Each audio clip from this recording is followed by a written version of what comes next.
Hello everyone, AmyR here with Prairie Paper and Ink. For my video today, I am starting off with this mixed edges die set from Tonic. I think this set's actually discontinued, but I do know Simon's stamp. I think they have a whole bunch of them still in stock until they're completely gone. But I just wanted to show this. Their stacking die sets come like so in the packaging, and they are kind of stuck to, it's almost like foam tape onto a plastic sheet. And it comes with its own little plastic insert with a magnetic mat.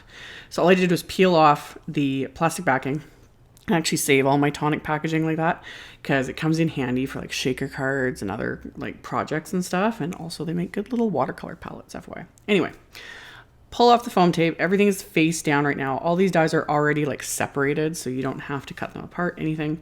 I leave them die face down, and then I just stick my magnetic mat right to them, pick them all up, stick them on into the little insert. And if you have the Tonic binder, you can store them that way. I just store them with the rest of my dies in a container that I can just flip through. But yeah, I thought I would just show that because this is a really cool little die set, and I'll have a link to it with everything else in the description box below the video. So this is the SAMMY Takes It Easy stamp set. And I just have a rectangle of white cardstock here, and I've lined up the image I want to use and the sentiment I want to use, and I'm using my travel stamp platform. And I'm going to ink these up with Tonic's Black Shadow Hybrid ink, which is a alcohol marker friendly ink. And because these are brand new stamps, I'm going to stamp them a couple times to get a crisp image. And then once these are stamped, I am going to color these in with some of the Nuvo Creative Pens, aka Nuvo alcohol-based markers. And a lot of people asking if I will do like a comparison with these to Copics. Honestly, for me personally, it's almost like apples to oranges in a way, because they're just so different. But at the same time, I color with these the same way I would color with Copics. I will honestly say I liked these. I liked how these colors went down and how they blended. They blended really nicely. And biggest difference is somewhat the shape.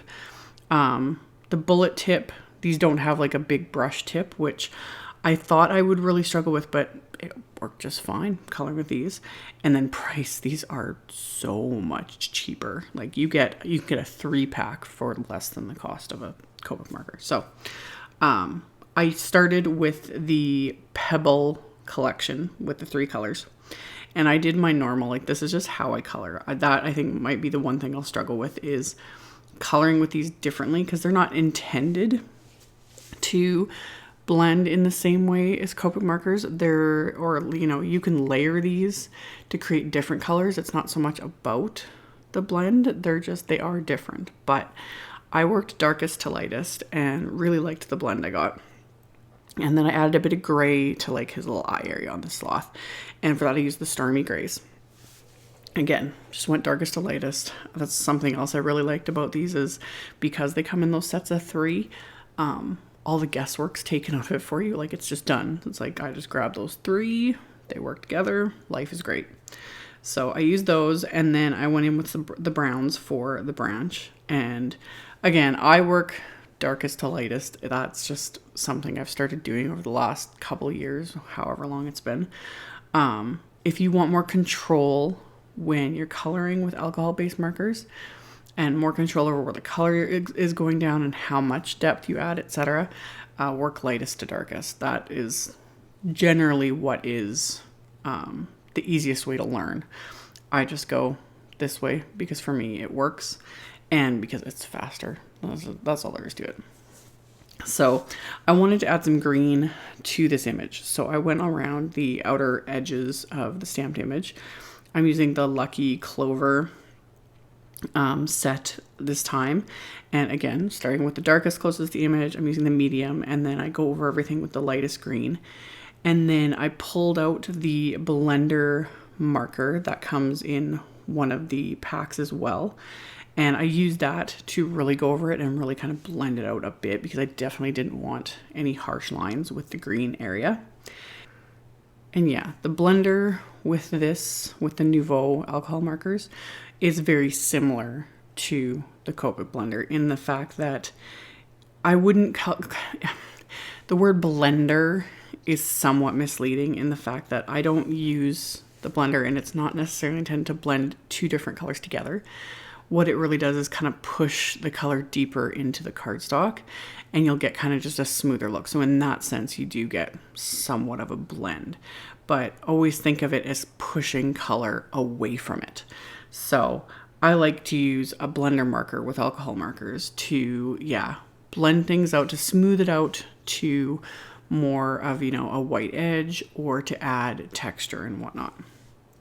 So after I did that coloring, I stamped one of the leaves from the set just onto some scraps of white cardstock with that same Black Shadow hybrid ink. And then I'm just using those exact same greens to color in these leaves, doing the exact same thing. Starting with my darkest, adding the middle color, and then going in with the lightest to just blend everything together. And then there are coordinating dies for this set, and I'll link to them with the supplies. I didn't have them, so I just fussy cut out all of these leaves.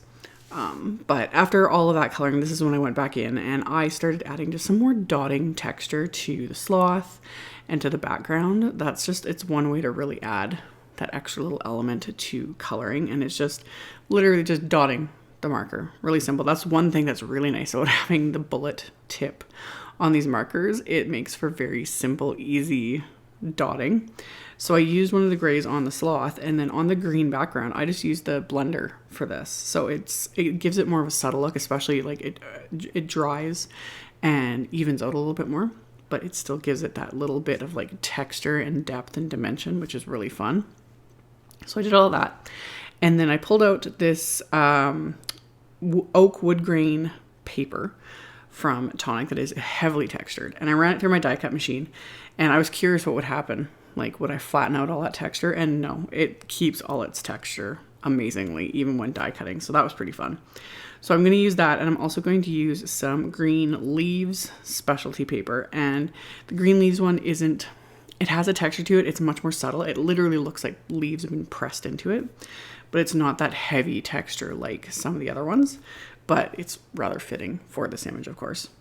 So I trimmed that down with my paper trimmer to just be slightly smaller than my A2 card. And then I'm just using some craft tacky glue to adhere the wood grain paper. If you're not familiar with Tonic's specialty papers, they're actually a cotton blend. So it literally does feel like fabric, and it's very flexible and very soft, but that's how you get that insane amount of texture to it. It's interesting. So I tend to hoard it because I like to look at it. And this one especially is, it's got that little like shimmer to it as well. So you only see a little bit of the edge, but it's more than enough. You can see that wood grain to it. I wanted to just kind of frame that main image.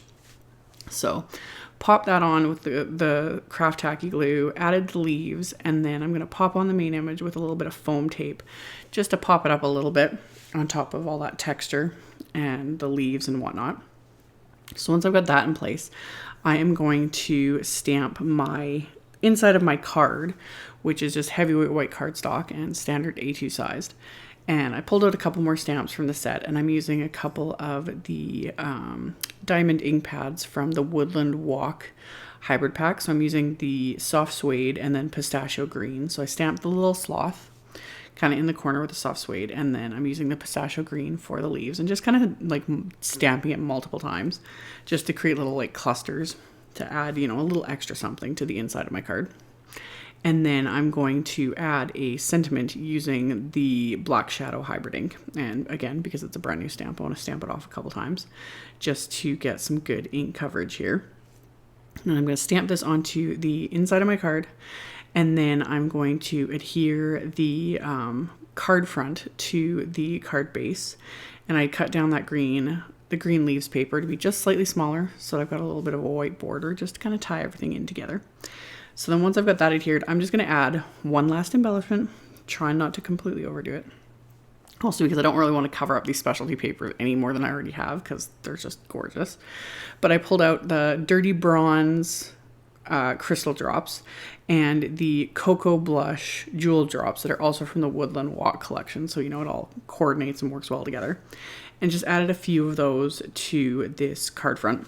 And after I had added them, I'm just going to tap my card. I'm just tapping them literally on an ink pad, just to help round them out a little bit more, smooth them out a little bit more, so they look more like enamel dots.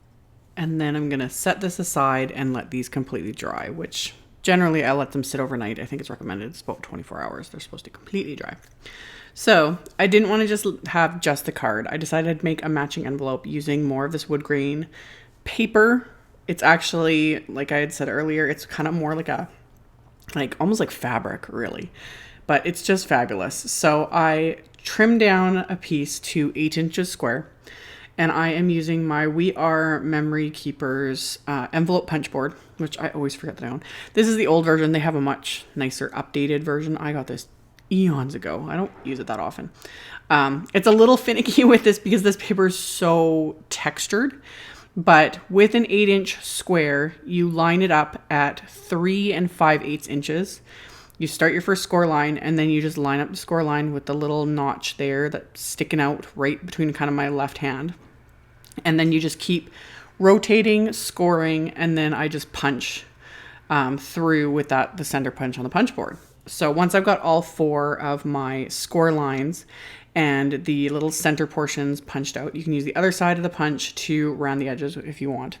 So I rounded all these corners with that. And then I'm actually going to use my scissors to kind of smooth out the punched areas. Because again, this is it's like a cotton blend, sort of a paper. So it does, with this punch, it did get a little like feathery. But I'm just going to fold everything in on the score line. And because this is so textured, rather than using score tape or, red line tape or anything like that, which is what I normally would use to put the envelope together, I'm just going to use the Craft Tacky glue, just applying it onto either edge here and making sure not to apply too much because you don't want it oozing out and then you literally glue your envelope shut. So just a decent amount of this, and that's all it's going to take. And then when it's time to put the card in the envelope, I'll probably just use Craft Tacky glue just to adhere it and be done with it. And then that's that. So now I've got this gorgeous coordinating envelope and my card. As always, thank you guys so much for watching and for subscribing and for thumbs upping, for commenting, for sharing, all of it. I really appreciate it. And I will have a link to my blog post. I'll also have my supply list with links to all the supplies used. You can check that out in the description box below the video if you are interested. Thank you all so very much for watching, and I will see you all very soon in the next video. Bye!